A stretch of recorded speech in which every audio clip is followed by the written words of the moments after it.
So hello again, everyone. Welcome to the next in our series of remote video broadcasts that we're bringing you every day now from Travel Weekly, trying to keep you all connected while we are largely now working from home. And I'm joined today by three experts in their field. So I've got Bob Morrell from Reality Training. I've got Ian Brooks from Gail Kenny Recruitment. And I've got Matt Parker, who is from tech specialist Babbel. So thank you, gentlemen. Thank you all for joining us today.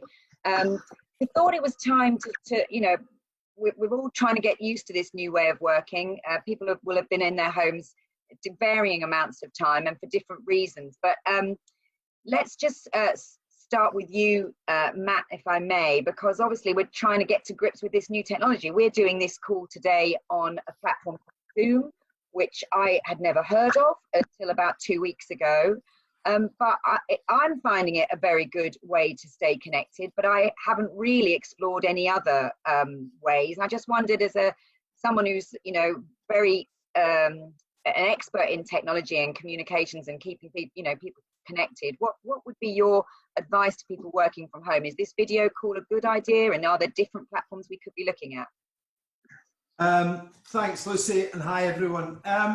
I think that there's lots of different ways about thinking about this and the approach that you can take. We are Microsoft Teams bigots in our business, and we deployed Teams across our organisation a year ago, and to be honest, haven't really used it in anger until the last couple of weeks.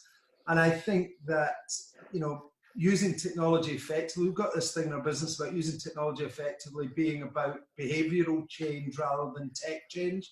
There aren't really any of the tools that we're using today that we couldn't have used a month ago, 6 months ago, a year ago. I mean, Skype video has been around for as long as, but I think that there's a whole question around, are we happy being videoed? Are we happy being able to see ourselves on the screen when we're talking to somebody else?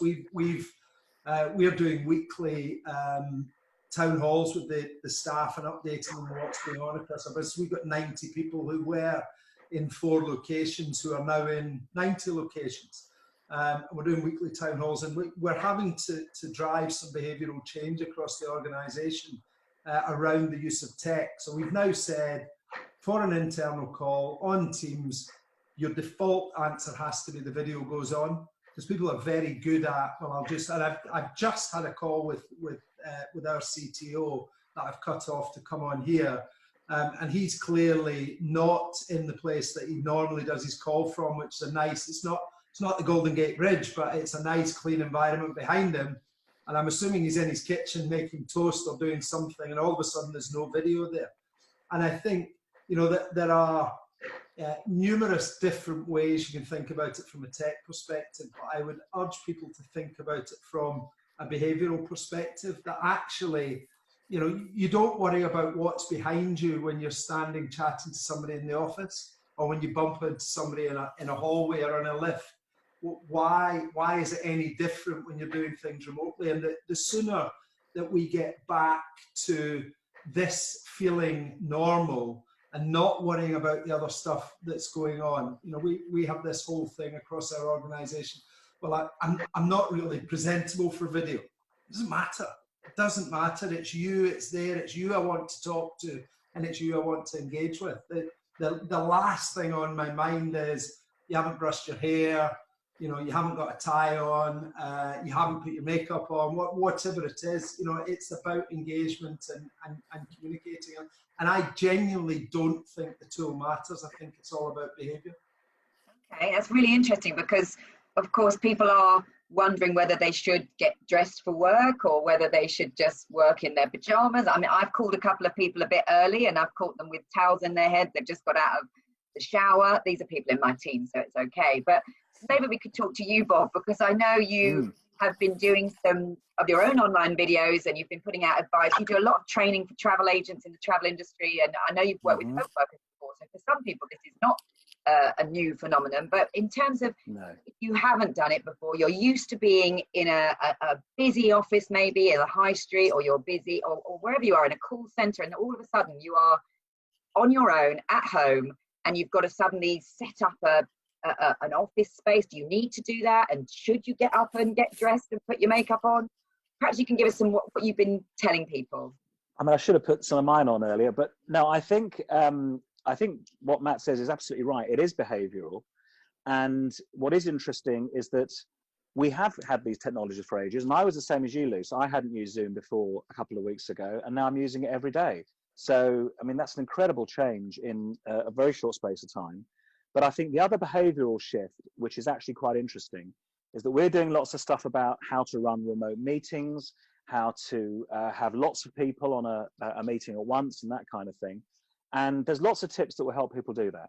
But over time, then this becomes the new normal.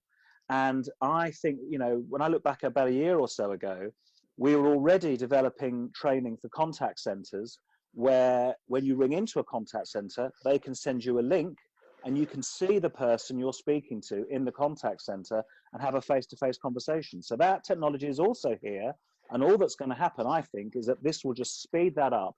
And when we do go back to some semblance of normality, then you're going to have people who can actually engage like this over a camera, which is a bit different.